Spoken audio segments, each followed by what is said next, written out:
listening to CaveRadioBroadcasting.com. The words and opinions you are about to hear are of the hosts and do not reflect the management of CaveRadioBroadcasting.com. Good afternoon and welcome to Down the Rabbit Hole. Today's Thursday, February 2nd, year of our Lord 2017. You're listening to a Gen Pop Radio production. Gentlemen, we got a full house today, man. We got all kinds of people. We're going to keep the motley crew, the niceties to a minimum because we got a lot of stuff to go over. There's been a lot of events going on. Lots. But we have Tony D's back. Welcome back, Tony. What's up? Our good friend Al Rice, who has been on the show once before, good friend of the show.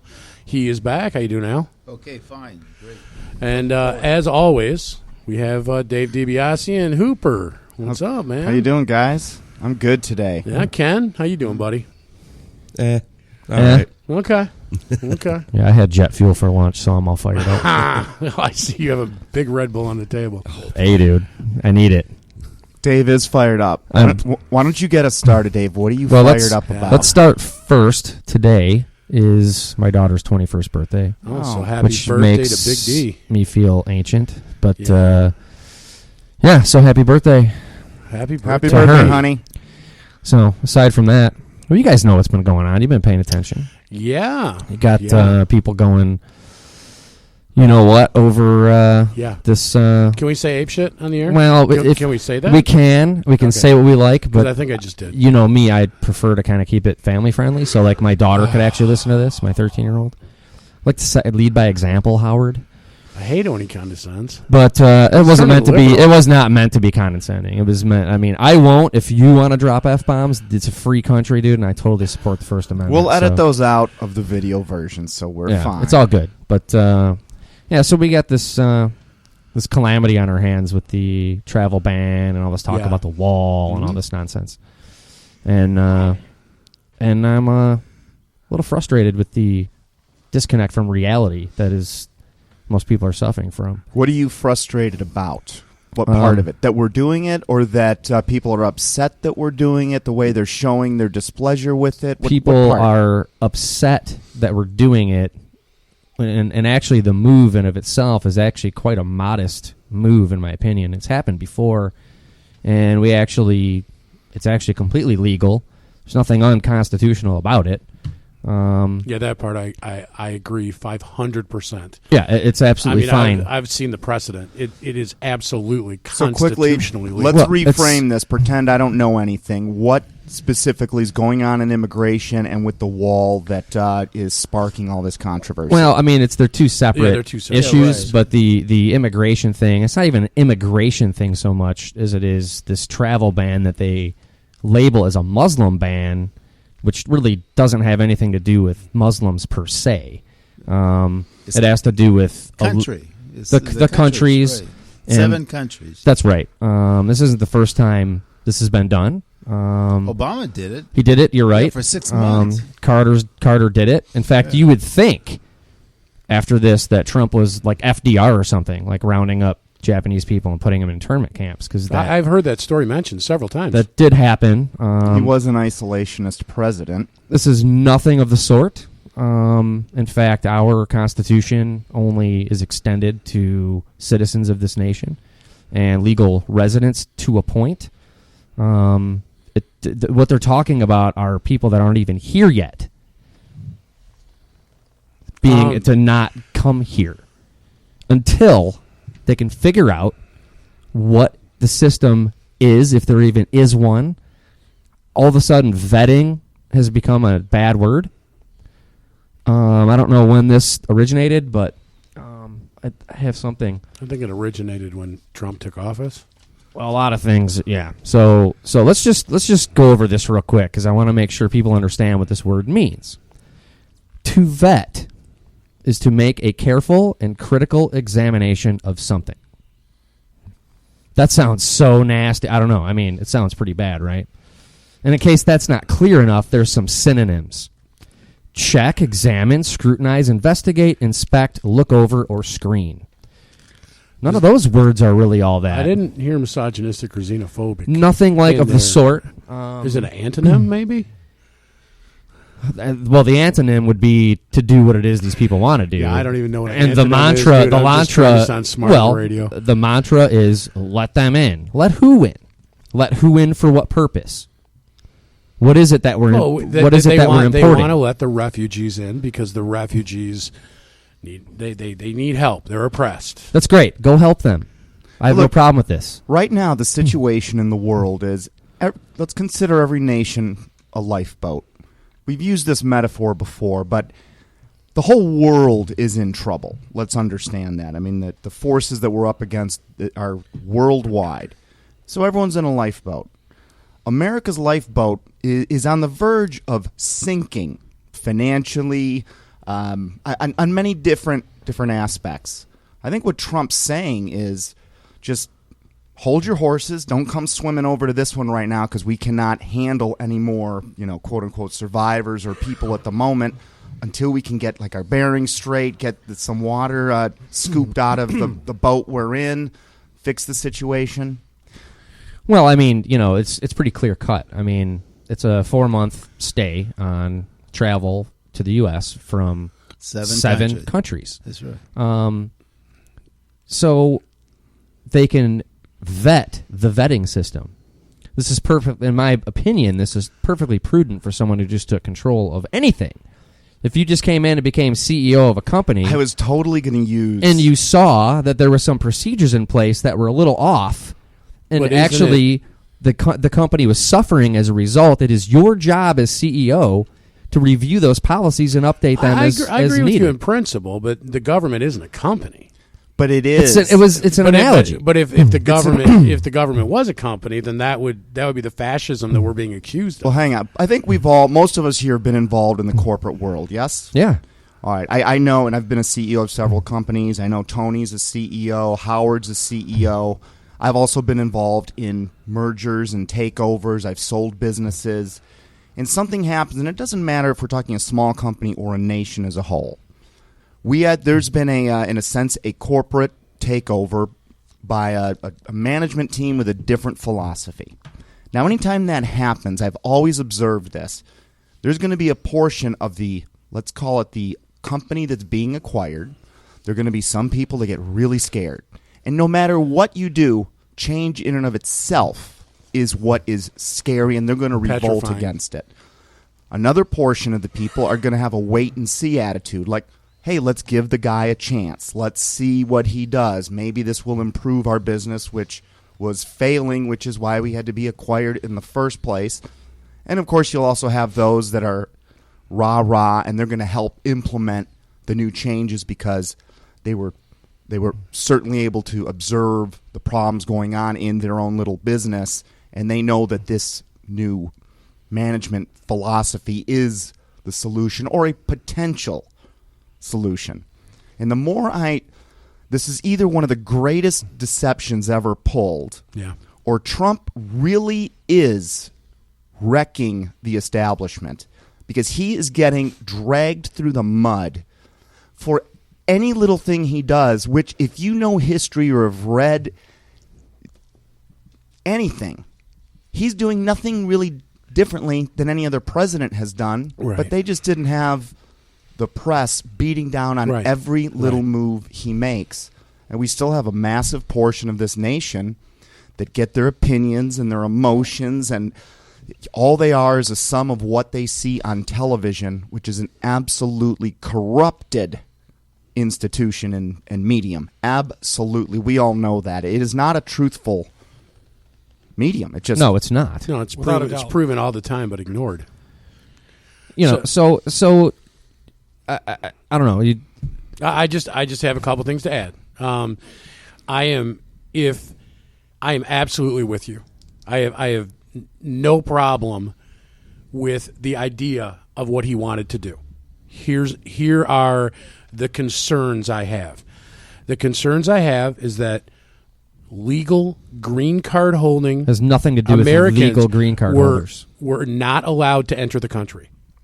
What, a couple hundred got delayed out of some couple 100,000? Well, there were people that were allowed to leave on an airplane, and when the ban was enforced, they were stuck at airports. There were people detained at land borders as well. Okay. These are green card carrying legal.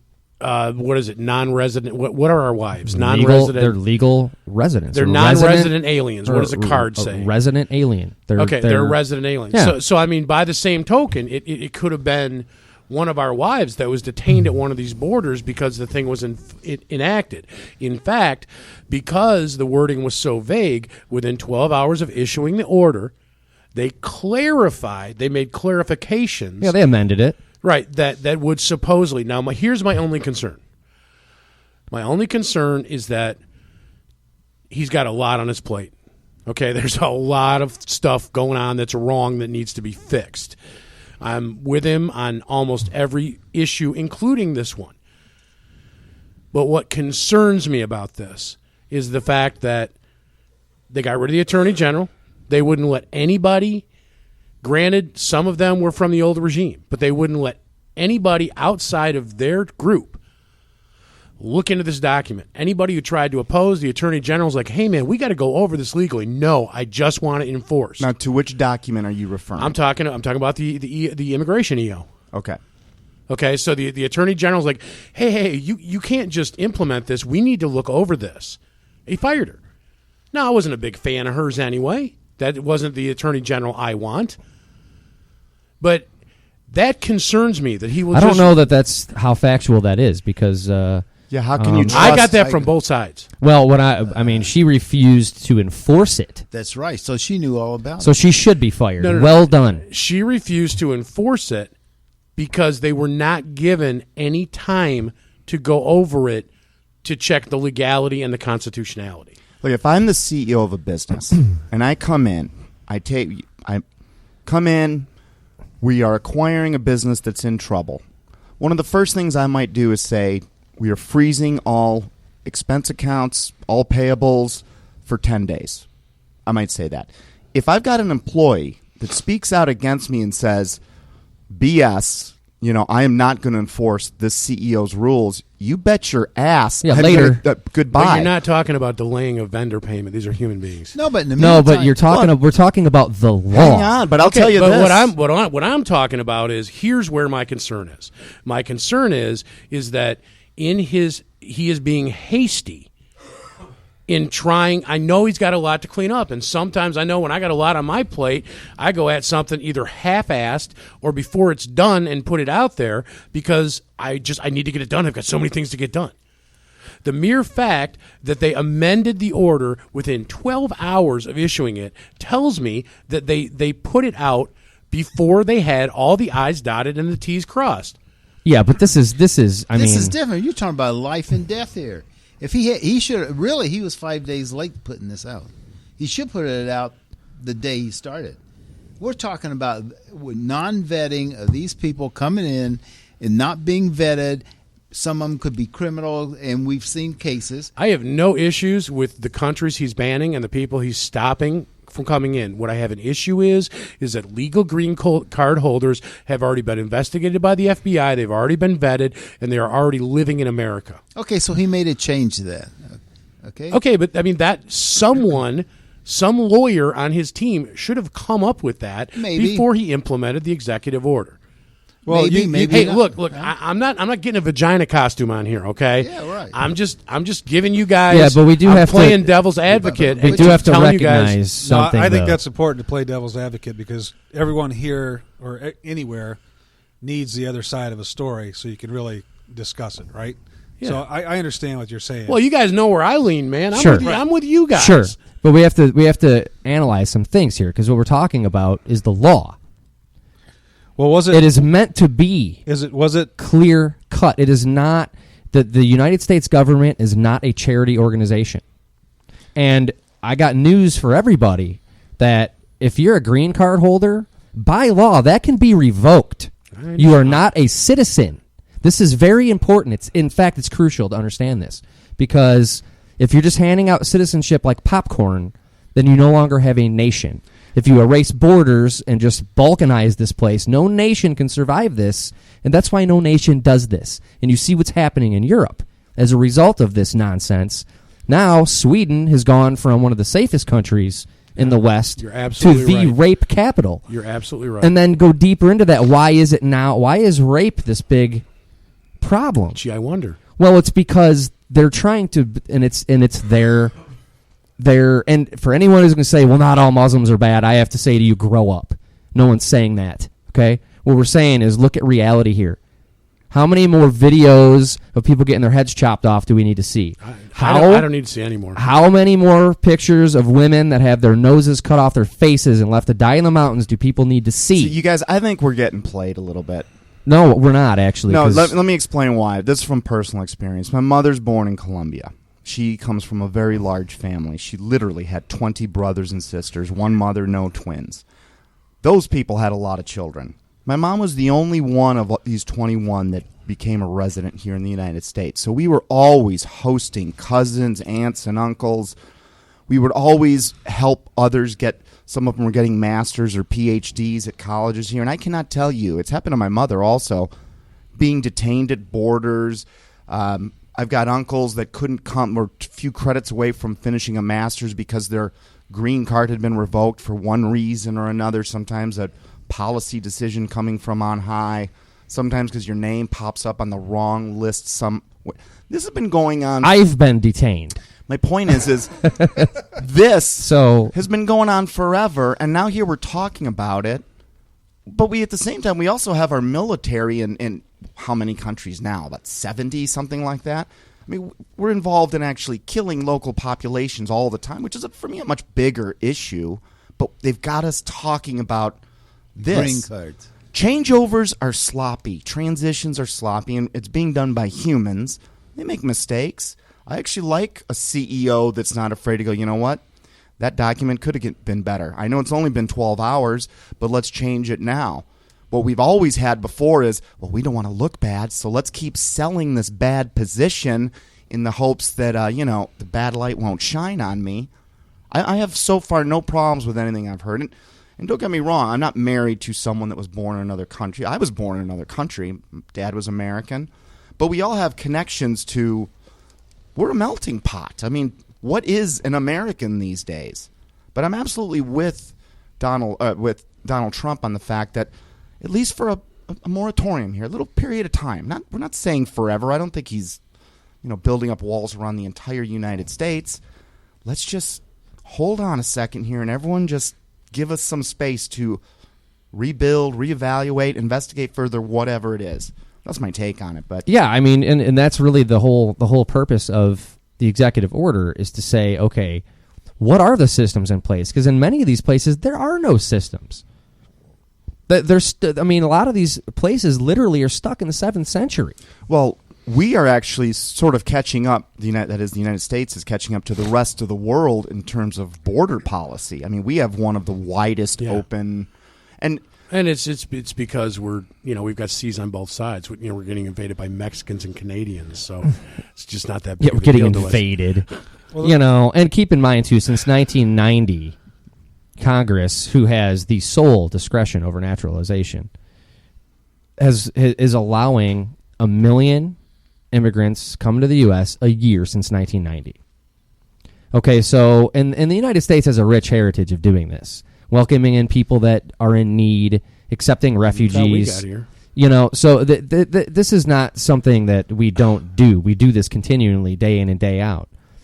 But as soon as you go to, there's something underlying here, because to me, this makes complete sense. And there is a human element, I understand that. But the function of the United States government is not so much to worry about that as it is the fidelity to the law.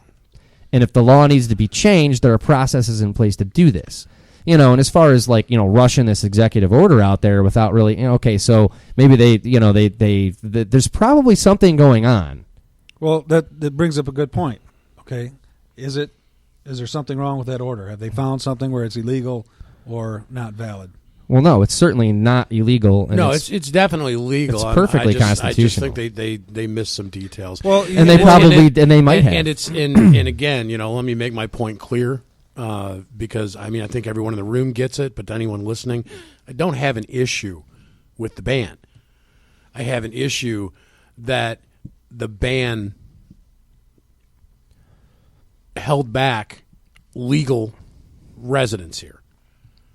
That's what my issue is, and my concern is that because it was pushed out, and then it was like, oh my God, everything's blowing up, and they did something about it. Excuse me. My concern is that I would like him to be a little more careful, and again, it also bothers me that if this is in fact the case, which I believe it to be from the sources I looked at the stuff the places we look, and saw that she was fired for refusing to execute the order. You know, in her quotes, it was because she was not given the proper time to go over it and do her job as the head lawyer in the country. Well, coming from a lawyer, it's not surprising. She said that. I got but you. But I mean, as in contrast, though, the difference is you look at what Obama did to the Cubans. Nobody's talking about that. These people are dying right now, stuck in jungles. It can't go anywhere. But that was okay, I guess, because Cubans don't like so much the Democrats because they understand communism and they're escaping it. Right. But the problem is what he did is now these people are stuck in limbo. Some of them are in Central America. They're being dropped out, taking their passports confiscated, dropped off in the jungle, left to their own devices. Now, they can't enter the U.S. anymore because they repealed wet foot, dry foot. What's wet foot, dry foot? That was the policy position that if you're Cuban, you make it to the because it's a prison island. If you leave, if you go back, you get executed. Fact. So if they manage to step foot on U.S. soil, they can stay here illegally until their asylum, stuff is processed. Yeah. Stay here legally or they're allowed to stay here illegally because they are here illegally. But in a sense, there is a sort of. But they're allowed to. They're not deported. Yeah.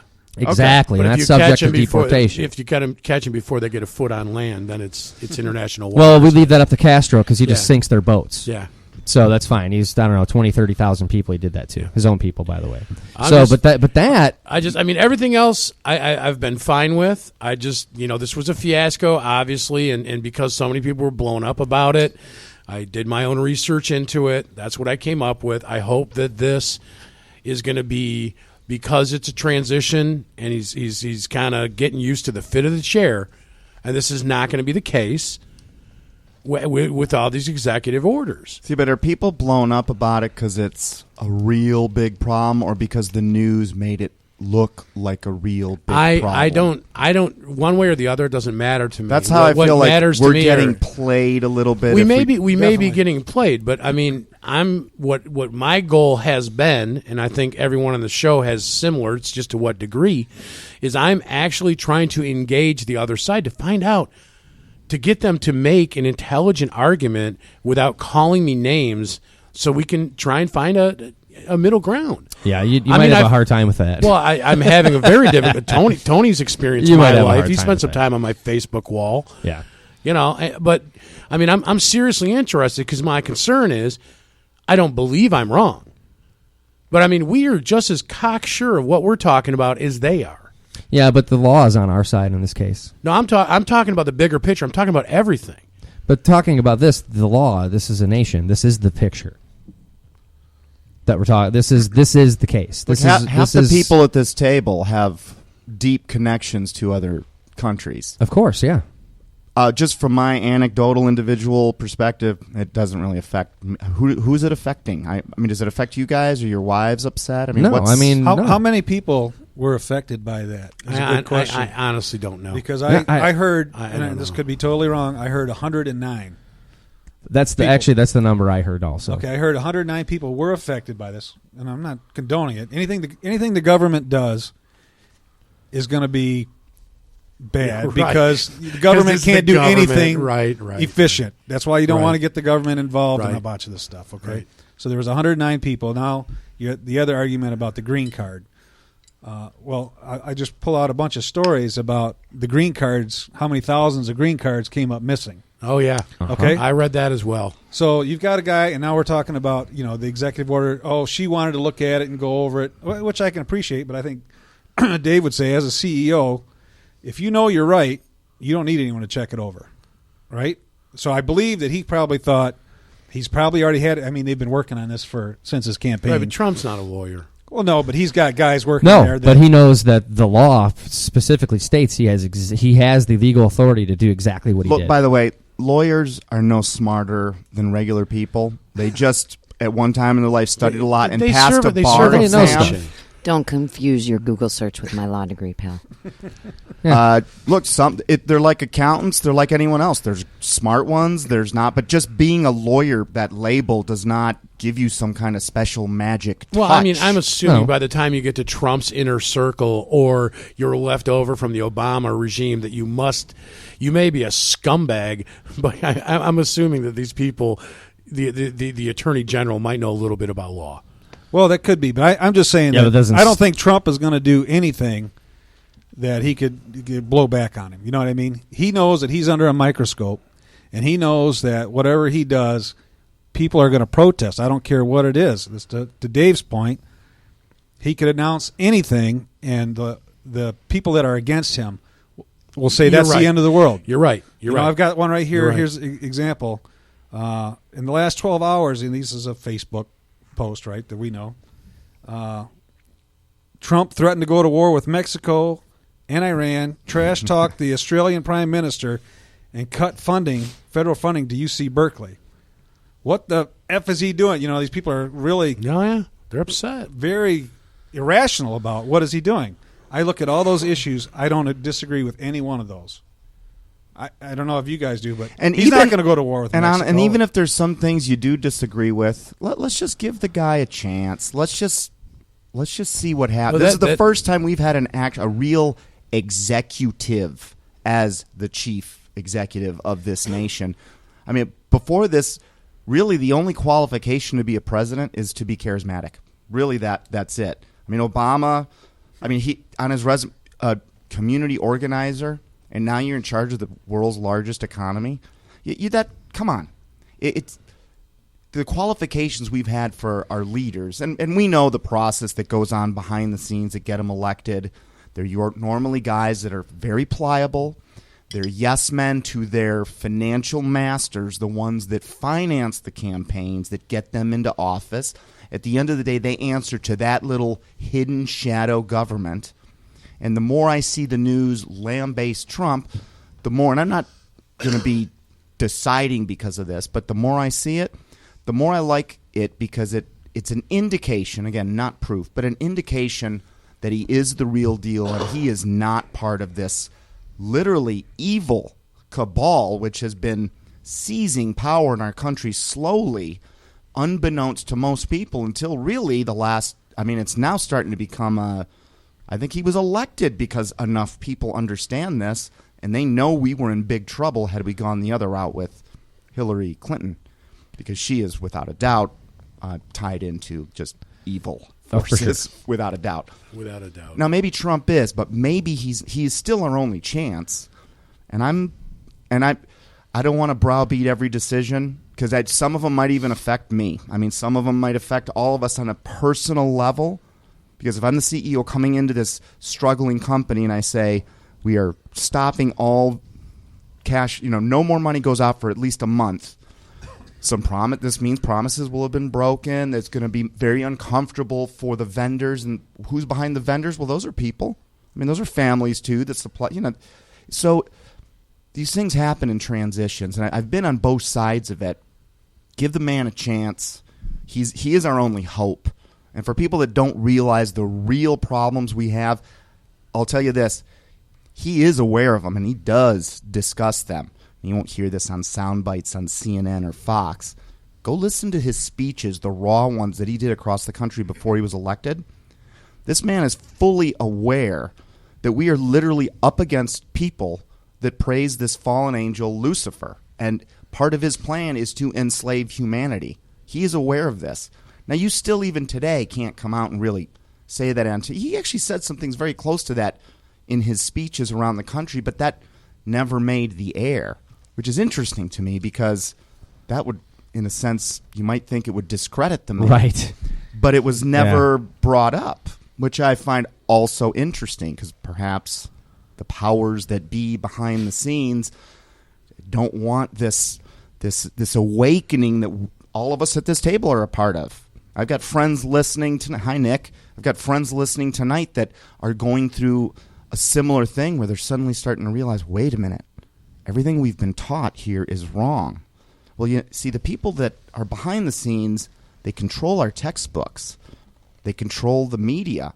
And where do we get all the information we talk about at parties and everyday life? Really, it's from those two. It's all descendant from those two sources. So that's why I almost wouldn't get too hyped up about anything for a while. Let's just see where we are almost in a year.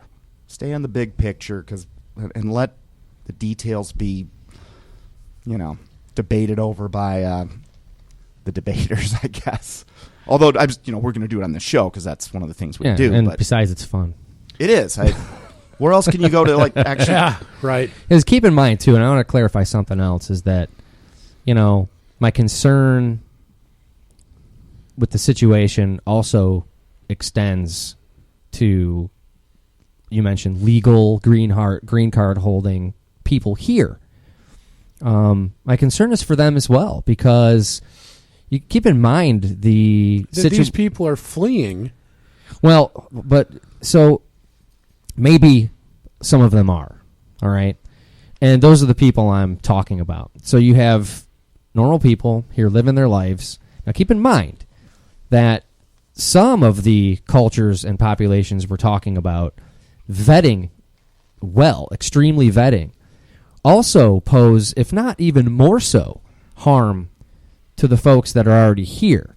Because keep in mind, in their eyes, the Muslims here aren't Muslim enough. They'll chop their heads off, too. Well, that's what I'm saying. These people who have been vetted and got here, they're escaping. They're escaping right. and what we fear. And that's probably true for almost all of them. But we don't really know. Right. Because the systems in place to vet them are non-existent. How do you vet somebody when you don't even know if that's their real name? Who does the vetting is the question. But is there any even going on? Well, I know with a standard visa that it's FBI. Yeah, but if there's no records on this person, I understand. I absolutely understand. Then what do you do? And they've got a fake passport because they've got a fake birth certificate because they someone wrote it. Buy one. Recorded their birth on a piece of tree bark in the desert. So, and that's where I don't want this to come across like, I'm bashing Muslims. This has nothing to do with that. There's something else. There's another force being unleashed, and you're seeing it happen in Europe, and they won't stop until it happens here too. And unfortunately, the nice folks that live here and are part of our communities, many of us probably know a few of them personally. I know I do. I'm concerned for their safety also. And I have a wife. I have 3 daughters, cousins, aunts, right? They're instantly at risk. What do you think they're at risk of? Like well, the 9/11 thing? If we were not in the United States right now and we were in Europe, they would already be at risk. Risk of being incarcerated, being attacked, like hate crime kind of, being attacked, being raped, being disfigured, being however else mistreated because they're women. Because they're women. And they happen to be on the street at night. They're literally stealing these nations away from the people. But that happens here in the United. I mean, we've talked about on the show before that roughly 500,000 children, and this is going to come into what we're going to talk about in the second half of the hour or second half of the show. But we've got 500,000 children that go missing. We've got sex and child trafficking, abuse, kids used in ritual. That's a worldwide. Right. So why wouldn't you put steps in place to be sure as you can that you're not willingly importing it? Well, I agree with you. That's my way of saying let's plug the let's stop the leaking of, again, I'm using the company metaphor. Let's just hold the leaks here for a minute until we can get a good picture of what's going on. I mean, I'm sorry, but if you import savagery, that's what you'll get. If you import barbarism, that's what you'll get. Right? So you have to make sure that and this is actually their job, to make sure that whoever is coming here, we know who the hell they are. Because otherwise, we just, I mean, in the for this, oh, well, just, let them in and everybody can just come here. First of all, we don't have the infrastructure for this anyway. But even if we did, yeah, we're a bankrupt nation. Yeah, I mean, and that's the whole other aspect of it is you're gonna not only are you going to, and again, the United States government is not a charity organization. It's just not. Well, we can't afford to be. As it stands now, it can't be. We're $19 trillion in debt. That means every human that's breathing, and I don't care if you're 1 month old or 100 years old, that's a $60,000 price tag on that everyone has and to growing.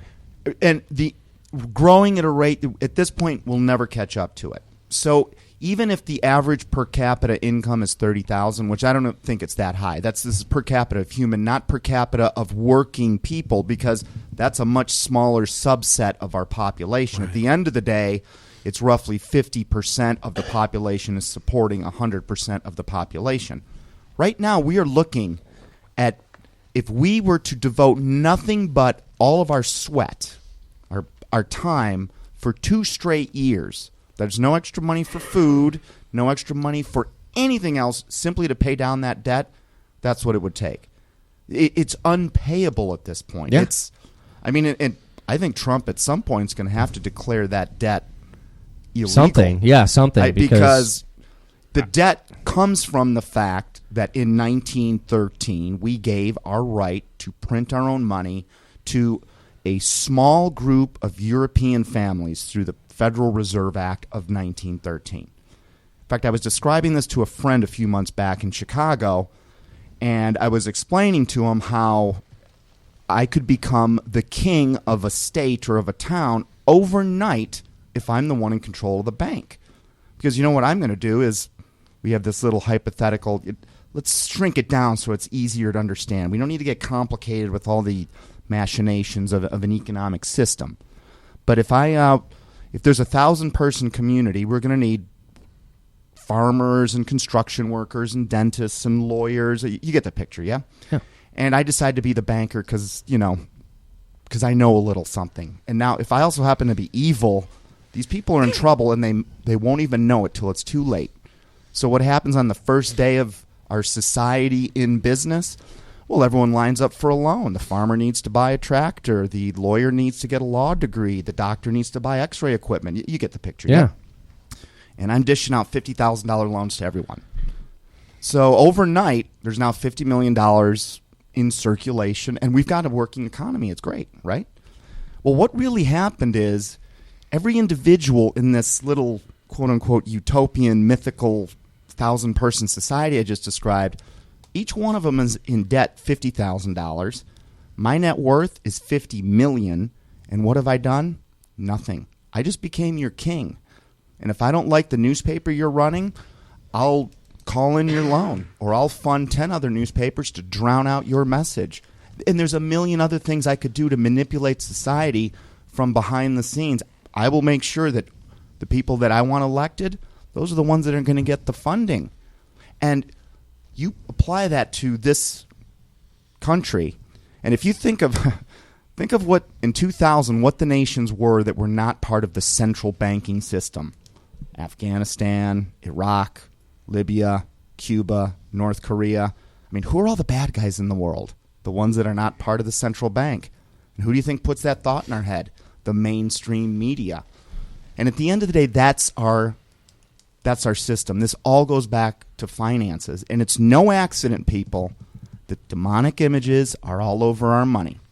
Because when that happened, I mean, that's where really we lost the Revolutionary War, escaping the very tyranny that our forefathers for a while got away from. And all of our presidents warned us, if we ever lose the ability to print our own money, it'll take about 100 years, and here we are. It's 104 years since it's happened.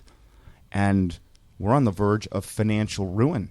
Well, you can see the genius in our founding documents, because with the Federal Reserve Act, they circumvented the Constitution, blatantly circumvented it. To this day, it's actually still an illegal act if you read the original Constitution. Right. And you'll never see this on the news, but there are a lot of people in this nation that will fight their tax payments, and they'll do it and win. They will win, excluding themselves from having to pay tax, because nowhere in the law actually does it say. Because where our tax dollars go right to these families. Yeah, Wesley Snipes tried that. They employ. He did. And it depends what jail. It depends what judge. Prison. It depends what judge you get. Yeah, but other people that did the same thing didn't go to prison, but he sure did.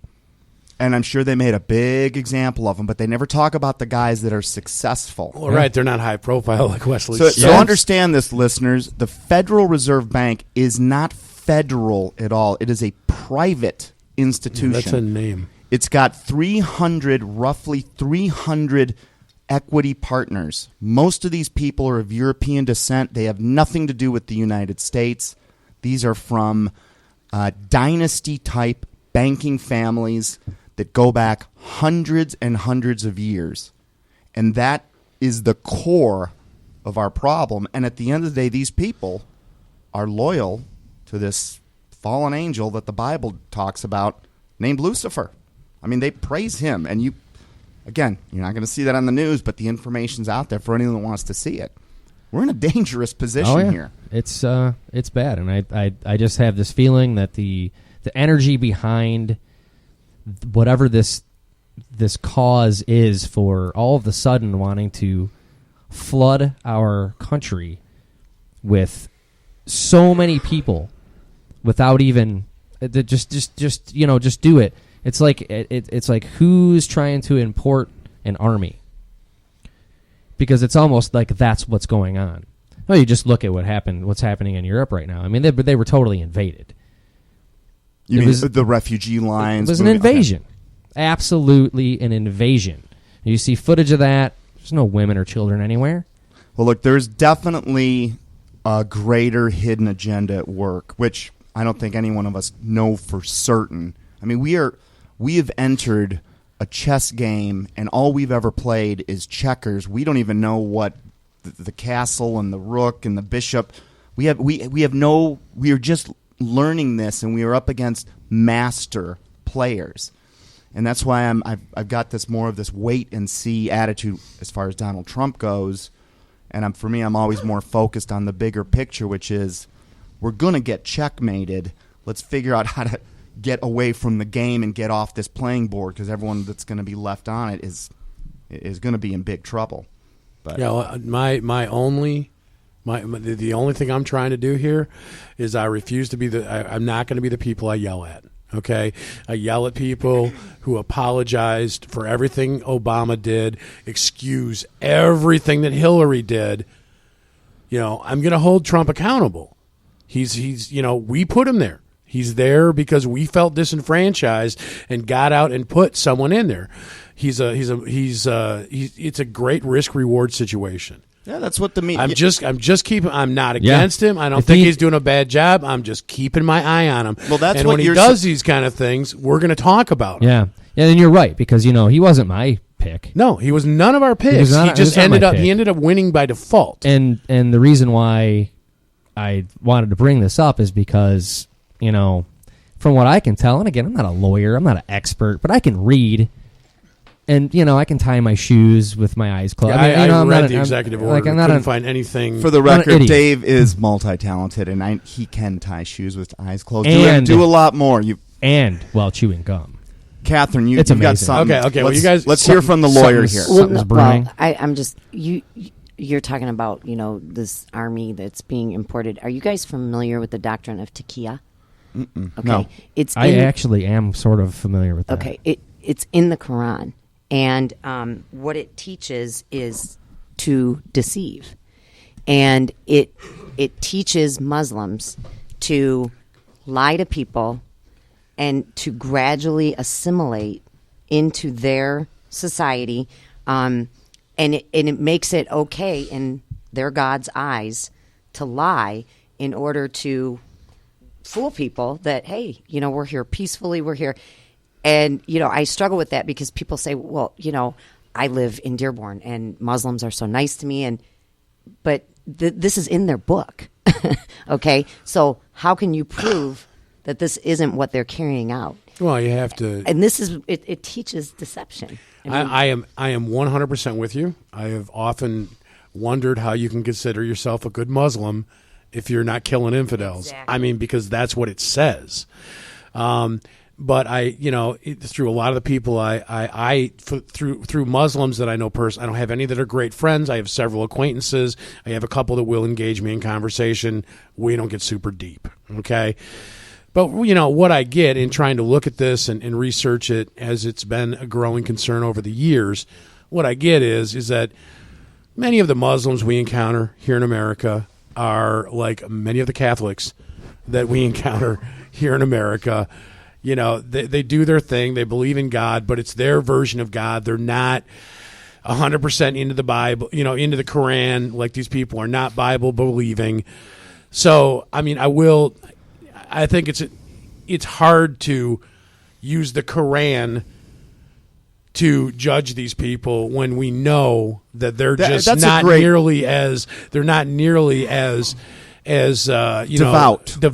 Perfect word, thank you. They're not nearly as devout as the true believers that are doing these things. Look, if I'm a Muslim and I'm arguing against Christians, I would also say, hey, man, if your wife cheats on you, you take her out back and stone her. Absolutely. So, and I agree with you. But the new covenant trumps the old covenant, so. I think it's a very small percentage of any religion's population that's actually bothered to study their own ancient religious documents. Yeah. I think, why are you Muslim today? Not because you read it all and because your parents were Muslim. Because your parents were Muslim and their grandparents were Muslim, and you keep following it all back, and it all comes down to Isaac and Ishmael. Yeah. I mean, at the end of the day, so many people are the denomination of their religion that they are simply because that's how they were raised, and they never bothered to question it. Catherine, you got something else? Here's there's a verse in the Quran. Verse 328, and this is the commentary written by Muslims. It says, if you Muslims are under their non-Muslims' authority, fearing for yourselves, behave loyally to them with your tongue while harboring inner animosity for them. Know that God has forbidden believers from being friendly or on intimate terms with the infidels rather than other believers, except when infidels are above them in authority. Should that be the case, let them act friendly towards them while preserving their religion. Satan is masterful. I mean, the deception that's coming on, and I want to use this as a segue, because the Quran was written roughly in 600 AD, give or take. And believe me, the plan that is unfolding, that is manifesting before our eyes right now, it's got its origins going back approximately 2,000 years. It probably began the day after Jesus Christ was crucified. Literally, a brand new plan was put in place, and we're up against an intelligence that is so much higher than ours, and we're up against entities that view time very differently than we do. A 60, 70-year lifespan is nothing to them. These guys have been around for thousands and thousands of years, and they've on purpose set it up so that all of these critical points in the world, they are all going to come together roughly at the same time, and it is going to blow on purpose. And I'm feeling it in the air with the conversations we have. And with that, unless anyone else wants to make any commentary. I got a couple quick, and then I'll let you get into your thing, and we'll go to break, okay? I was going to say, let's go to break, and then we're going to start the second that's part, fine. That's which what we're going to talk about. I just have a couple things to bring in the last couple of minutes before break. Regarding the Muslim issue, regarding the Quran, I just do not feel comfortable trying to interpret the Quran. My concern is that if I try to hunt and pick and find the verses that support my theories in the Quran, that I am merely doing what non-believers do to us when they are trying to fight Christianity. So until I've spent a couple years in the Bible and I'm nowhere near and nowhere near well that read. one alone will take you your whole life. Exactly. So therefore, when it comes, my only thing is when it comes to Koran, yes, I've seen these things. It could be taken out of context. I mean, we're the only way to really know is to find one of these quote unquote good Muslims, someone who's going to. Now, I do take things that Nabil Qureshi says, or Walid listen to former Muslims. I mean, Walid Shubat, SHOEBOT, I believe is how his you're last correct. name is. And what was the son of the PLO leader? Something Arafat? No. Arafat Jr.? No, whoever's leading the Palestine terror organization right now, his son defected and became Christian and is ardently and adamantly speaking out against his father and the Palestinians and to anyone who will listen. It's all over YouTube. It's unbelievable. Actually, that guy is the courage that takes, because he's hunted now. Oh, yeah. His father has completely disowned him, and he is he's absolutely hunted. And, and fair point with the Quran, because I have never read it, and I won't read it. I don't need to read it. I don't need to see what's in there. I've read portions of it, and just so you know, it's actually very much like the Bible. It is. Well, I have a theory. The Hebrews, the Christians, and the Muslims all share the same exact Old Testament. Yeah. It was only essentially at the time of Jesus Christ walking this earth. Only in that moment did all of a sudden did the branching begin, and this is well, Islam didn't get on the scene until 500 AD. Well, so. But that's really a relatively short period from the time that Jesus was here. But it's a fair statement about the Quran, because I don't want me personally. I totally agree with that, because I don't want to get into. I don't really care what the Quran says. In fact, we don't need to know what the Quran says. You want to know why? Because we already see what goes on.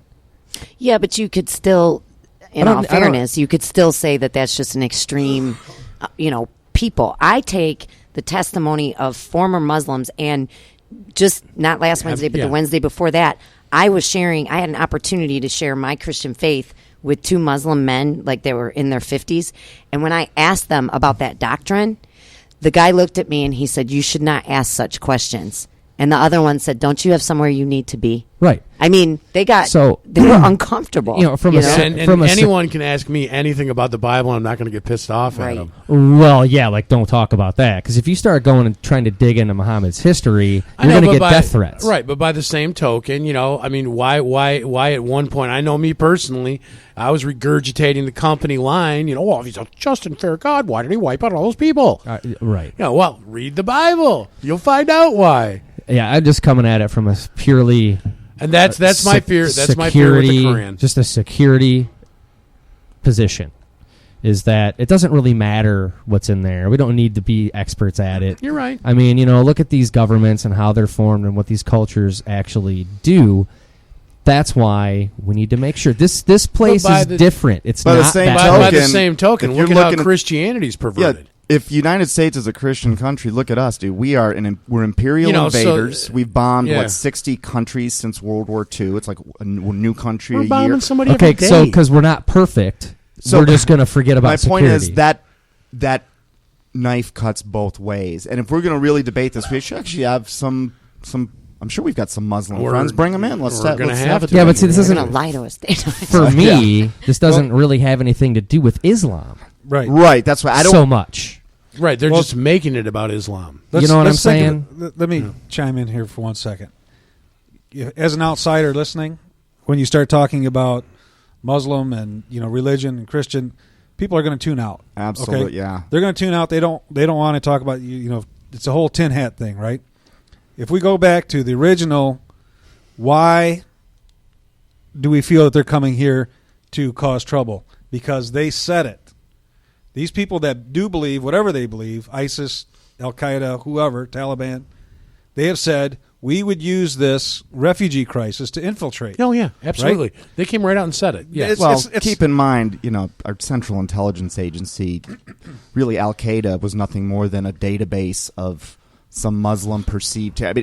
We've created ISIS. Right. We created, and whatever we think they're saying is really there's a middleman every time. It's usually the mainstream media, so you can't. Yeah, what would you do though if you were at war with somebody? You would do that kind of thing. Yeah, I mean, do that. Absolutely, I would. Yeah, and of course, yeah, okay. Is it true that we created Al Qaeda, Taliban, ISIS? It's probably true, but did we create the Ottoman Empire? The answer is no. Was Obama I was around trying back to come then? up with something funny, but you're right. The answer is no. I don't believe that was did. before the United Did we- States. did man, we so that cre- doesn't count. Did we create the first few caliphates we know of? Well, my point Again, is before that's the why United States wasn't around to meddle. That's why so. you've so got who to, created that? you've got to look at the Right. tier of power that is above humanity, the ones that have been overseeing all of it. It's the same MO over and over. It's just done under a different name because they change their names constantly. So that's why if we worry about the big picture, we can keep ourselves out of trouble. And with that, I want to use this as a segue because I think we're taking a I break. still got 2 points to make. Go Oh, ahead. finish. In the second hour, we are going to be talking about some of the some particulars about this end time deception, how it might play out. Specifically, there's a passage in the Bible about how the deception will be so strong that even God's elect, which I think is a subset of those that are saved, even God's elect would be fooled, and hence he is going to shorten the days. Howard. Okay, so I got 2 quick. These can be rhetorical or not, whatever you guys want to do, because we could always go a couple minutes over. The group of what I find funny is that when Trump was being ready to be elected, and some of these platforms were enraging these people who were against anti-Trump, liberal. They were talking about, well, I won't let fear dictate my actions. I won't let fear dictate my actions.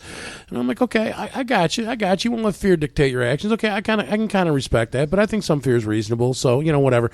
And now that Trump's been elected, these same people want to indict Trump because of what fear they have he might do. It's kind of like I thought you weren't going to let fear dictate your action. So that's my one thing on Facebook. And then I just wanted to, obviously we're not going to get to the wall today because Dave's got something really cool he wants to go over. But on the wall, okay, all I want to say about the wall is I personally have no issue with it, okay? According to the research I've done, it costs the taxpayers of this country anywhere between $90 and $160 billion a year, depending on what gray area facts you want to include, to pay for those that are here illegally. It's what they get in benefits. It's what they cost in imprisonment, deportation, what they get, okay? Okay. Because a lot of people are crying about, how can you waste $25 billion on this wall? 10 billion is the number I heard. But Okay, well, I've heard up to 25, so Yeah. let's go on the high end for the wall. 50. Okay, 50 billion. 50 billion. And let's go on the low end for what illegal immigrants are costing the U.S. taxpayers, 90. It seems like within our first year, we're going to be 40 billion to the good. Might pay for itself. Yeah. Yeah. Or we could just enforce the existing law that's already there and not do anything else. Dude, come on. Oh, I know. That's Stop that's, it. That's crazy talk. Stop it. That's crazy talk. I Don't know. use common sense here. Yeah, that's crazy We're not- talk. we're- The only point I have to make about the wall is, for me, walls serve 2 purposes. One purpose is obviously to keep people out. The other purpose is to keep people in. This is alarming to me. I agree. It's just alarming. That's the only point that it's something to ponder, something to think about, because Well, what could Trump's purpose be to keep us in? I don't know, but you know what? I just don't like the idea of being in, although it's a very big one. So you are anti-wall. No, I'm not anti-wall. I'm Because just we can still escape to Canada. I'm just- They're not putting one on the northern dude. border. That would not Not call if that you got escape. a speeding ticket, they won't let I you would over there. I would not call that escaping. By the way, They won't ever let me in Canada then. I don't really want to go there. I got speeding tickets. Besides, paying my speeding it's tickets. warm exaggerating. in Mexico, and the food's awesome. You know what? You got a great point there. But just that's where people keep them out. This whole thing. It's also walls are really good at keeping people in. Yeah, but Dave, why do you lock your door at night? It's not to keep your family inside. It's to keep the Sometimes it people is. from I the have out- young children. Okay, but yeah, I mean, you've never met his daughter. I mean, but to I would just to be careful, because people would say, well, why would you ever need to leave? Well, I don't know. Why don't we talk to the people that lived in Russia back in, why don't we go call some Cubans and ask them what it's like when you can't leave? It's just a thought, just throwing that out there. It is also a concern, but that was good stuff. We'll do more of it. I'm sure we're gonna talk more about the wall because I know Tony's done a bunch of research and I want to hear yours. But we're gonna take a quick break here, and when we come back, we are gonna talk about the topic that Dave had broached. Yeah, I'm enthralled. I can't wait to hear it. Yeah, it's pretty interesting. So we will be right back. Hi, welcome back to Down the Rabbit Hole. So we've been talking politics, current events, Trump's policies, the wall, all kinds of stuff. We're going to go in a little different direction right now, same big picture, but I'm going to turn the mic over to Dave because he called me up when we were discussing show topics and came up with something that he really wants to get in there. I found it very interesting. I'd like to hear more. So, Mr. Hooper, please enlighten us. First thing I'm going to do, Kat, will you read that passage that I was trying to feebly convey? It's in the book of Matthew, and this is actually talking about signs of the times, end times. And this is Jesus talking, and he says, "For false Christs," which means Messiah, "and false prophets will arise and perform great signs and wonders, so as to lead astray, if possible, even the elect." Okay, thank you. So I had a couple strange things happen to me this weekend. If you guys know, I went to Chicago, had a little business there, but most of it was fun. It was just to let loose, hung out with some friends. A friend of mine, Nick, I think, is listening right now, who's going to be on the show at some point in the future. This is not totally relevant to where we're going to a little theory I'm going to put out, but I found this very interesting. This is a guy that I grew up with. We were very good friends when we were younger. Kind of fell out of touch for 20 so years. It's just strange that I'm in Chicago at a house party and we kind of reconnect. By the end of the weekend, to shorten up a long story, he was completely unaware that I'm a card-carrying conspiracy theorist, and we know all the work we do here. But he started talking about a couple things, and then I was coming back to him with a couple things, and was discussing more and more, and he's like, "But the biggest one I can't even discuss because it's just too crazy." And I'm like, "There is nothing you can say that is gonna sound crazy anymore." And his the big moment was, he's like, "Dave, I don't think the Earth is round." And I said, I'm not certain about that.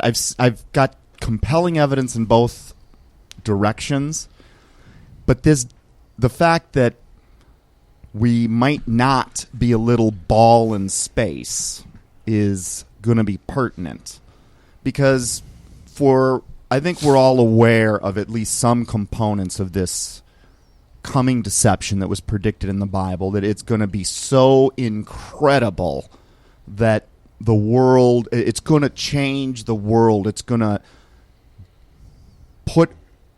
create the one world government that is Satan's end game.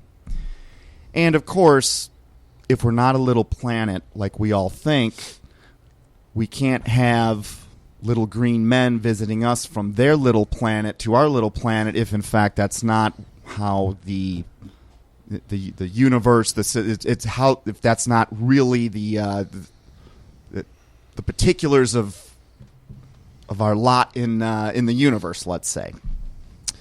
I'm not saying the Earth is flat. I'm not saying it's round either. Neil deGrasse Tyson, he thinks it's pear-shaped. So opinions are all over the board on this one. And really, the shape of the Earth for me is really irrelevant. And that's why I don't like talking about it. It's kind of like debating whether Jesus is a white man or a black man. It is irrelevant. We're going to find out the truth at some point. Doesn't change the message. So, has anyone here seen the movie Arrival? Not yet. No. Okay, I don't want to ruin the movie. So, is it a new movie? Just came out. Amy Adams is in it. Jeremy Renner. These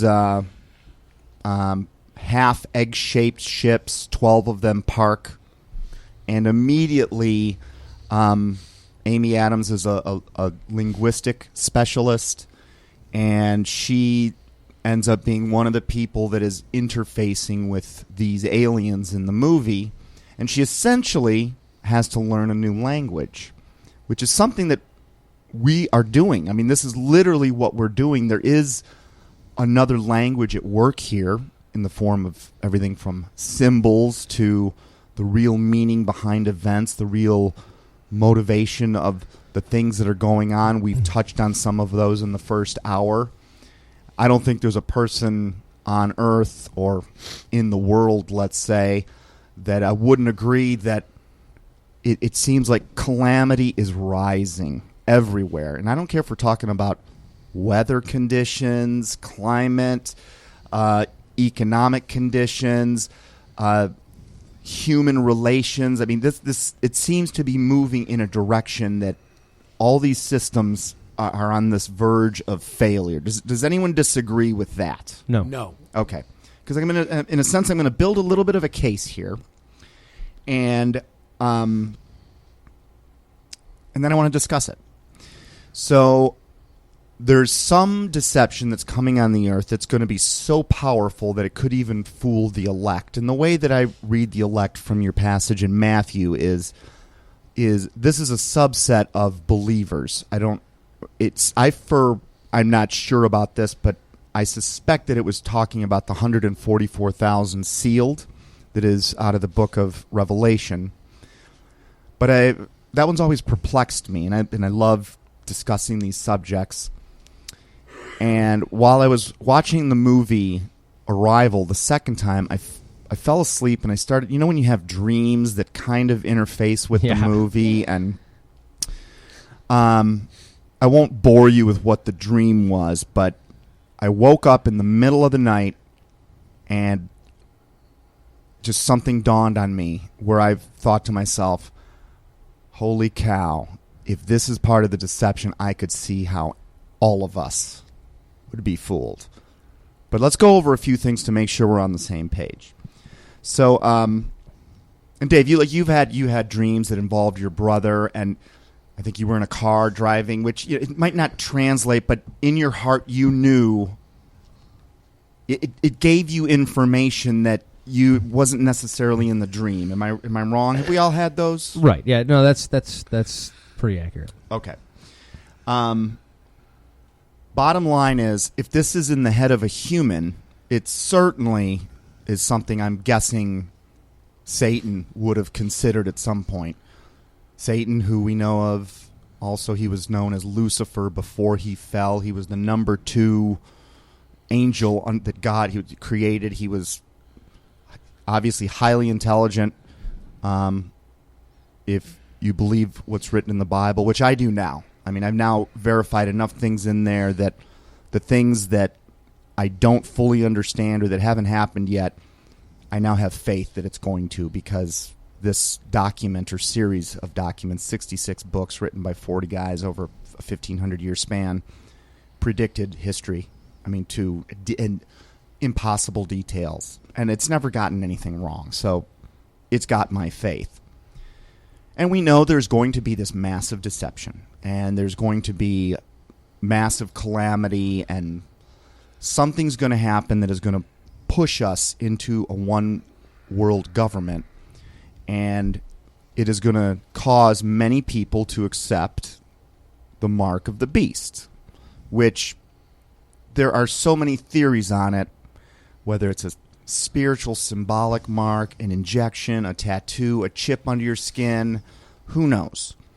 But if the words in that book are true, which I believe they are, we know a few things. People aren't going to be able to buy or sell without this. For me, the biggest point is if you accept this thing, and we'll know what it is when the time comes. If you accept this thing, you are disqualified from God's kingdom. We're all on the same page so far. Yes? 100%. Yes. Okay. What were Satan's first lies in the Garden of Eden? Anyone? That if you eat from the fruit of this tree, you'll have the knowledge of God. Okay, you'll have the knowledge of God. Who said you won't die? You'll never die. You will be eternal. Those are the important ones. I think there was a third one. Does anyone know what that is offhand? It's not really that important for our discussion. It's the eternal life thing. You don't understand evil. Because at that time they didn't understand evil. They only knew good. Okay. Also written in this document or series of documents, we know a few other things.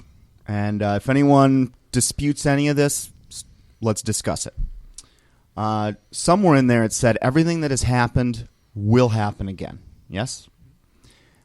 When Jesus' four closest apostles, and this conversation was known as the Olivet Discourse. It happened on the Mount of Olives, and I don't know which one was asking him, but what will be the signs, Jesus, of your second coming?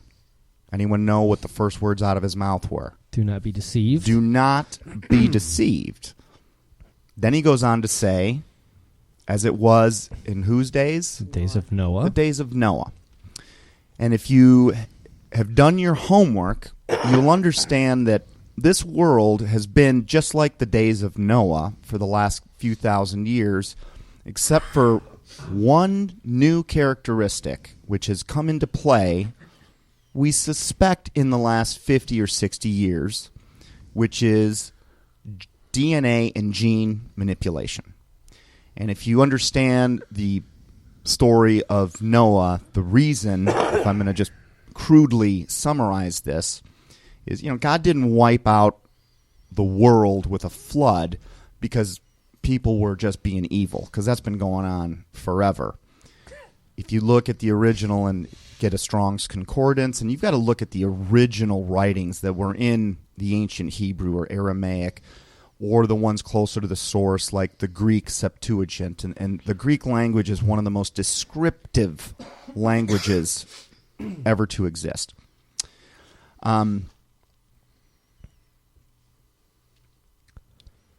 Sorry. So everything that has happened will happen again. In the days of Noah, the one factor that led to essentially this whole human experiment kind of being reset. Yes, we're all descendants technically of Adam and Eve. Even non-Christian, non-biblical types, even scientific types, surmise that the Earth's population that time might have been in the billions. So we're talking about a big population that gets shrunk down to 8 people. And Dave, I believe you made the point. It's interesting, there were 8 people on that ark, and there are 8 blood types in the world. I just find that interesting. I'm sure it's a coincidence. Yeah. Then also, of course, there's a lot of supporting material, which, again, no one piece can you go, oh, this is the one that tells the story the whole way through, because God's messaging system, it's built so that it cannot be corrupted. You can tear pages out of any one book, throw out some books. The story's still there. There's no section that talks just about how to pray. Do you understand? Yeah. So, and I'm sure that as this was written over 1,500 years, humans are the ones that had their hand on, whether it was a stone or a scroll or whatever, were the ones putting ink to paper. But I believe now what's in those, that all of those words were frankly inspired by God himself or Jesus himself. Excuse me. So it's also interesting, the book of Enoch discusses a lot of these end time events, and it fills in a lot of the picture of what was going on in the days of Noah, that there was corruption in all the animals and all the humans. And the reason Noah and his tight-knit group were saved was because there had not been a corruption in his gene pool, in his bloodline.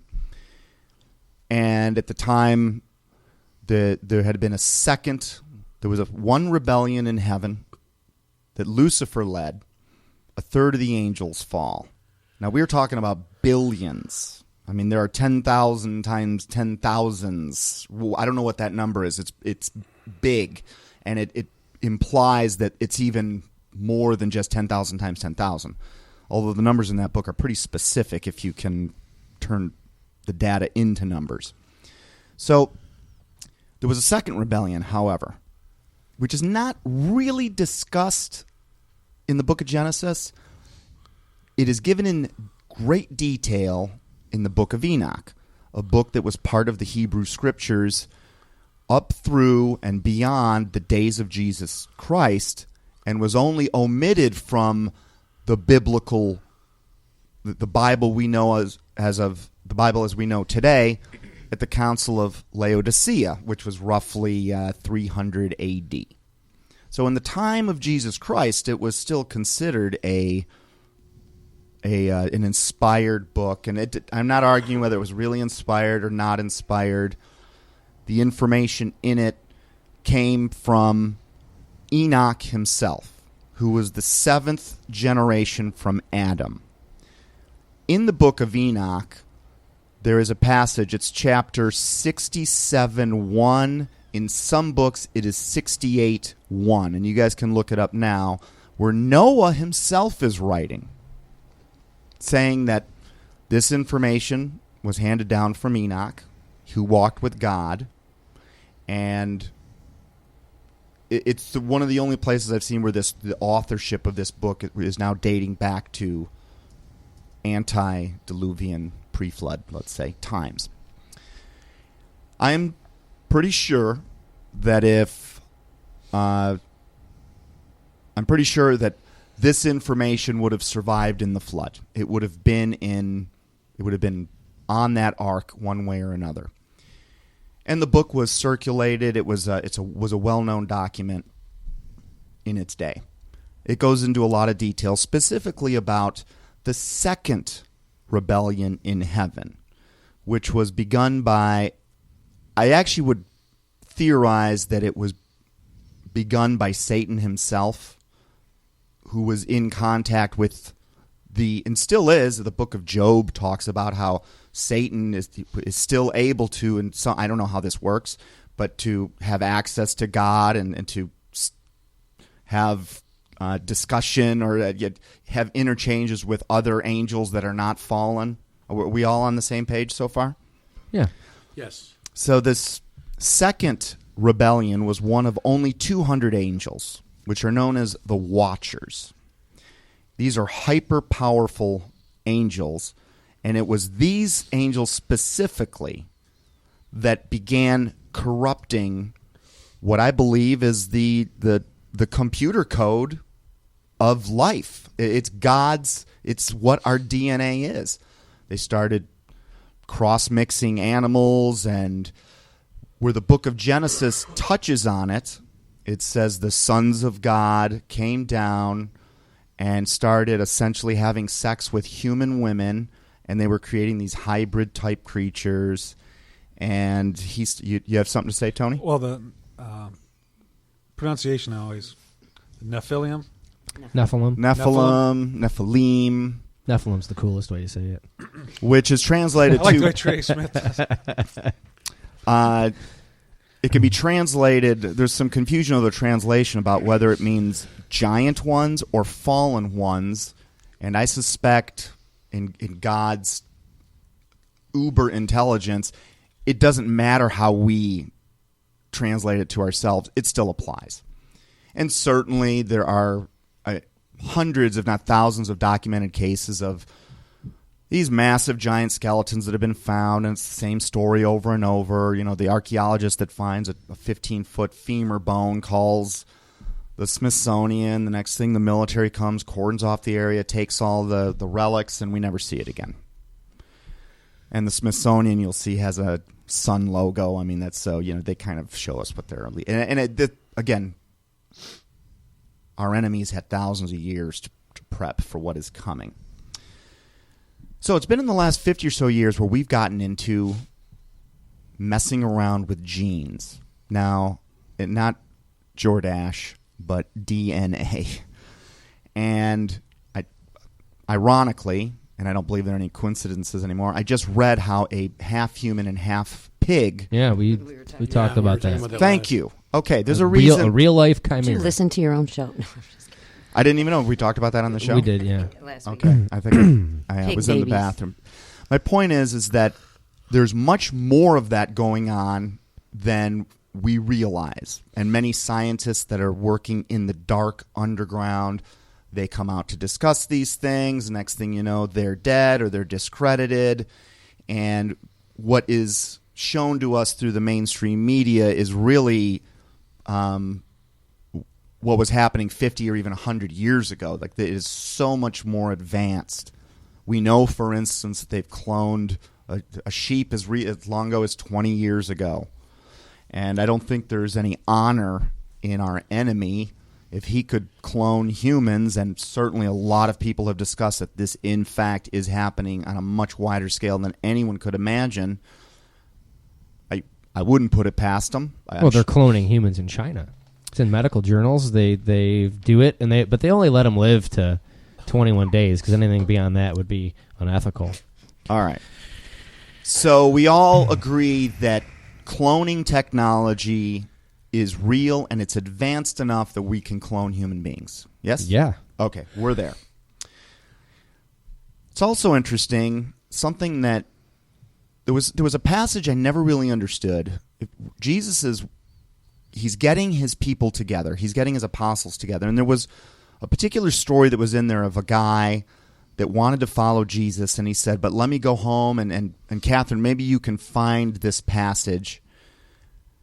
He said something along the lines of, let me go back and say goodbye to my family. And Jesus said, then you're not for me. Like, you're not following me. Go, get away. It always blew me away, because why? I mean, I'm like, at the time, before I knew what I was doing, I'm like, what a heartless, that was pretty heartless. The guy wants to say goodbye to his kids. But everything's in there for a specific purpose. So keep that in mind just for the moment. And Catherine, if you come up with the passage, interrupt me. You got it now? Well, no. Go on. Okay. Another thing that is in there is don't trust even your own mind. Are you guys familiar with this concept? Right. Don't even trust your own eyes. Don't even trust your own thoughts. Just trust my words. That's the message that Jesus gave all over the place. Again, throughout several books, well documented. I got it. Okay, what's the passage, Kat? It's in Luke 9, verse 61 and 62. It says, still another said, quote, I will follow you, Lord, but first let me go back and say goodbye to my family, end quote. Jesus replied, quote, no one who puts a hand to the plow and looks back is fit for service in the kingdom of God. Okay. Now, we already know that in the end times, Satan is going to make it look like some people have risen from the dead. In fact, the Antichrist himself is going to have a wound. I believe it's on his left hand and his eye, and it will seem as if he's risen from the dead. Are we all on board with this? Okay. Satan counterfeits everything. Now, a deception so great that it would fool even the elect. Now, this is a little more anecdotal. This is not scientific. I'm not stating this as a fact. But you guys, I want us to comment on this part of it. Does it seem to you that good Christians, usually, they experience a close loved one dying early? My best friend died when I was 30. Dave, your brother. Kat, your mom. Howard, your mom. My dad. Okay. When I was 10, he was 50. Do you still remember what he looked like and what he was like? Yeah. Okay. You guys familiar with this concept? Yeah. Okay. I don't know if could just be random chance and a coincidence, but maybe it just happens to everyone. And that part does not matter. But I think all of us somewhere in our life have some dead loved ones that, we remember that, it was that they were just close to us, that we trusted. And that's an important part of it. So,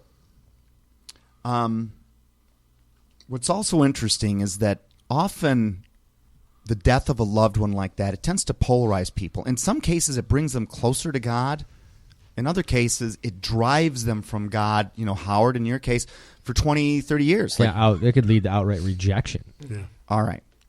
Let's keep these in mind because we're building a case here. Can I add something that helps your case? Please, absolutely. What's interesting is the passage that you asked me to read about no one who puts his hand to the plow. You know what it says right before that? To another, he said, "Follow me." But he said, "Lord, let me first go and bury my father."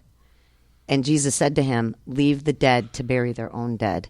But as for you, go and proclaim the kingdom of God." That's what he said right before that. That you actually helped my case even more, and I wasn't even thinking of that passage. Thank you. So, Jesus is giving us a few messages. Forget the dead. And there's a lot of debate over this, but the way I personally read it, and comment if you disagree, but it sounds like our souls, in a sense, when we die, it goes to, they're asleep until Judgment Day when they're woken up. That's the people that have died on earth. Of course, there will also be many people still alive in our physical bodies on earth when Judgment Day arrives. The order of it's discussed, those that died in Christ or died by the law, whatever it was that was at play at the time, because there was a new covenant, Howard, like you pointed out, which came into play around 33 AD. It's the one that Jesus came and brought to us. But my take on it is that there's been a lot of debate about, is hell real? What's Sheol? What is the pit? What is Tartarus? What is Abraham's bosom? Yada, yada, yada. And I found some very compelling compelling arguments from some well-studied guys that talked about how Sheol is the place where our souls are kind of waiting. It's kind of like a holding area. But there are two parts of Sheol. The part for the people that are going to end up going to heaven is what would be called Abraham's bosom. And I think there was a passage of a man named Lazarus who had a servant, and when they both died, the guy, and I don't know which one was which. So it was the rich man and Lazarus. Rich man and Lazarus, thank you. Now, I don't think that was a parable because they're using actual names. And Jesus Christ would never lie, so if he's actually talking about an actual person, I suspect that this is a real event, not a parable, but there again, that's kind of irrelevant. After studying this, it seems to me that Sheol has two parts, Abraham's bosom and Hades. So the people that talk about how hell is not in business yet, I actually think they're right. Because hell was made for the fallen angels, and even hell and Hades will be thrown into the lake of fire at the end of the day. I think these holding areas are going to, just get wiped out. But I wouldn't be surprised if those areas, if we're not really asleep, but our souls are in these areas waiting, and this might be what the near-death experience folks are talking about as they're getting close to one of these places. It might not necessarily be heaven or hell, but one part of Sheol, which the Bible discusses. Tartarus now, that is the dark abode of woe where these watcher angels and maybe the fallen angels, this is something so bad and so deep and ugly. I'd never want to, I don't even need to know any more about it, but it seems like that was something greater than what Sheol is. So either way you slice it, whether you believe our souls are asleep or whether you believe that there is, you still have your memories and your feelings, because if I remember, the rich man was arguing or begging someone, Jesus maybe, an angel, saying, "Go tell my brothers." Yeah, warn them, because he was get your shit together. He was suffering, and the answer was basically, well, if they don't, if I forget, I don't have it memorized. If you don't believe things of prophets, this world, if you don't believe. Listen to the prophets, you don't listen to the, then you're not going to listen to you anyway. So, okay. Now, if these fallen angels are real, and there really are billions of them, they've been around. They've got memories that, I think they could remember things from 500 years ago like it was yesterday. They've got abilities and powers that are much beyond that of humans. So don't look at this through our human eyes. Understand that, these guys work for the biggest counterfeiter in history. In fact, there's already some of the things going on that I'm going to be bringing to my closing point in the theory. You go to a soothsayer or a medium or a channeler, and what are they doing? Oh, you can talk to your dead grandmother, right? Yeah, and this is warned against at length. Thank you. It's warned against like crazy. In fact, it's one of the reasons of the Inquisition. It's one of the reasons of the Salem witch trials. It was humanity clearing out that part of the world, this evil, literally demonic institution of number reading and interfacing with the spirits of the dark. Now, everything that's in that book, and I used to think, God, how boring. He doesn't want us to drink. He doesn't want us to have sex. He doesn't want us to do anything fun. I mean, come on, man. But there's a purpose for it, and every time I've looked into it, it's always to protect us, including, I think, the passages he says about follow me, don't, forget the dead people, don't, forget all this and that. So, I think we're all on the same page that there's something in our skies. We know that. And biblically, in Ephesians, it says, "For we do not wrestle against flesh and blood, but against four things: rulers, authorities, cosmic powers, and spiritual forces of evil." And where are they? In the heavenly places. But what's interesting as well is also in the book of Ephesians, it says that Jesus raised us up with him, meaning raised, like he already did it, and seated us with him in the heavenly realms. So we're in the heavenly realms right now, somehow. The evil is in the heavenly realms. Our spiritual blessings is in the heavenly realms, and Jesus is seated at the right hand of the Father. So all that is going on right now, somehow in the heavenly realms. But okay. Yeah, it's outside of the space-time Right. continuum. Right. It is. It And gets this is into where dimensional realities and this stuff. the movie Arrival, which I suggest we all look at, actually was a very symbolic play on time, and that from these aliens' perspective, they had broken the time code. So information you're going to get in the future you could use to solve problems today, that kind of thing. It kind of led to this theory that I'm leading up to. So we all, there's something in our skies. Too many air traffic controllers, too many military, too many credible people, and I mean millions of them would attest that there's something up there. Some people think they're little green men from another planet. I think everyone in this room suspects these are the same fallen angel/demons that have been around the world. We're being prepped for a deception of seismic proportion that's coming soon. A lot of people have pieced this together. If you amalgamate all, if I take the 500 or 1,000 testimonies I've listened to, and I'm sure there's whack jobs in there and attention getters and dudes that want to sell books, but it's pretty much always the same story that there are about 4 or 5 species. Now, here's where I'm going to start to sound tinfoil. But there are 4 or 5 species of aliens that are out there. Just now.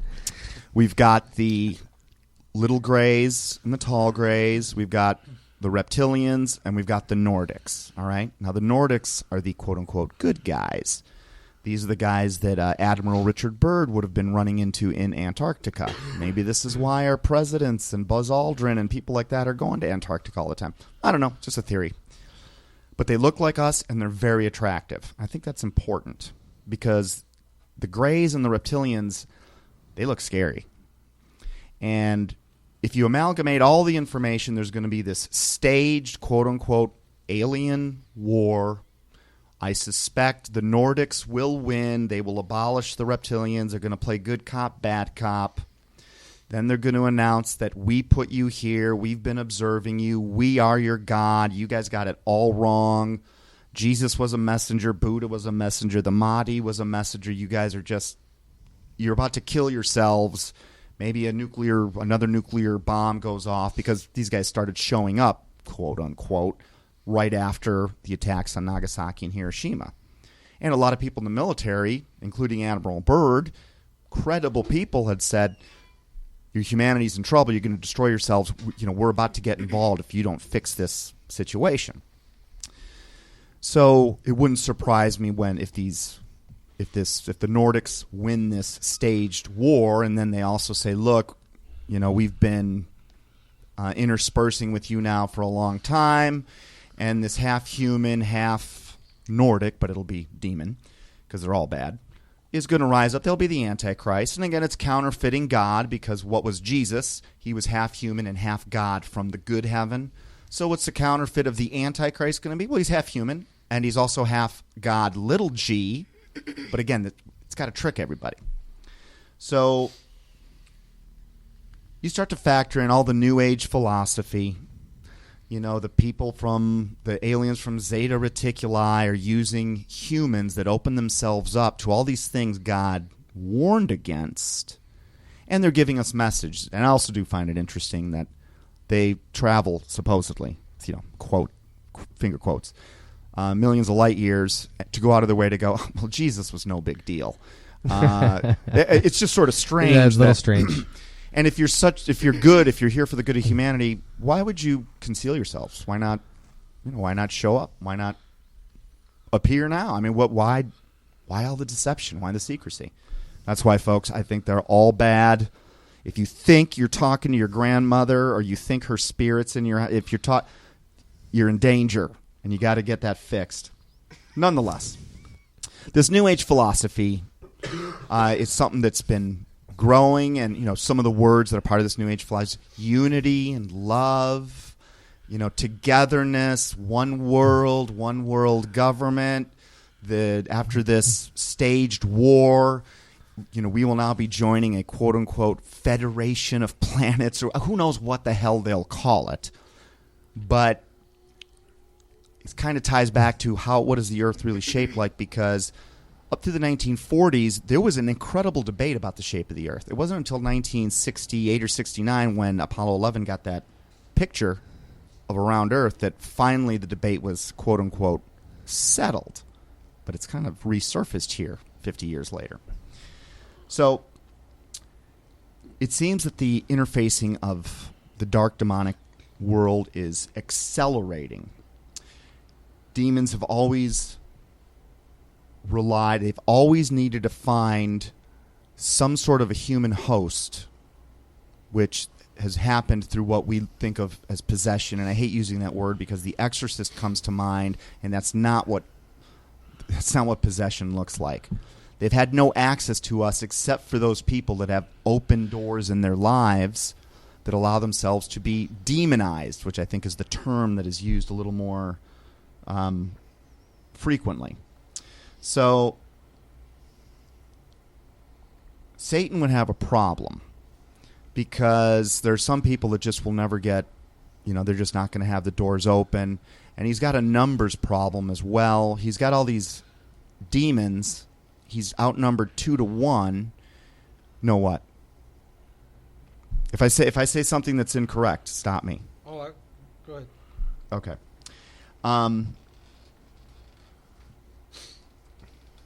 I personally suspect that these little gray alien guys, the tall grays, the Nordics, whatever, these are part of an old hybridization program where some form of cloning has been going on, and I don't think this is a process of natural selection like Darwin would have us believe. The underground is housing... what's going on there is unbelievable. Just look into the work of Phil Schneider. There have literally been underground wars between the tall grays. Something happened at Dulce Air Force Base in the 60s. A bunch of soldiers died. Phil Schneider himself got laser zapped or whatever it was. Again, he died mysteriously. So Satan's going to have to find hosts for all of these bodies. We now know that through blood tests, blood draws, genealogy.com... Would it surprise you if your DNA is somewhere on file somewhere? Well, I know mine is. I know mine is. We all there? I think mine is. I don't know. Okay. Now, we also know about predictive programming. Yes? Is everyone familiar with that concept? Tony, you might not be because... Predictive programming, Illuminati and... Okay. Now, whether this is through some cosmic law where they have to disclose what they're going to do or whether they're mocking us is really irrelevant. But I want you to remember back to... What is the first big alien movie we remember in our lifetimes? Close Encounters of the Third Kind. Close Encounters of the Third Kind. Thank you. That's the one that came to my mind. Yeah. Now, what happened at the end of that movie? I don't remember it that well. I just remember the keyboard thing. Yeah. So the doors of this ship open up. And these people come back. Yeah, all the people Thank come you. back. Yeah. All these lost people come back. They come back to Earth. They come back to... So think about this. We've got 500,000 kids every month disappearing. We've got people in our lives that we love and trust that are no longer with us. What if part of the deception, when these Nordics or whoever shows up, is they're like, look, we're from heaven. We're from God. We are God. And to prove it to you, Dave, here's your brother Tony. And he knows intimate details about your life, things that only you and Tony knew. Because guess what? There were demons around that were there to observe it. He's got the same personality traits. And he's like, dude, I've been to heaven. It is gorgeous. Someone's dead son's like, Mommy, I've been to heaven.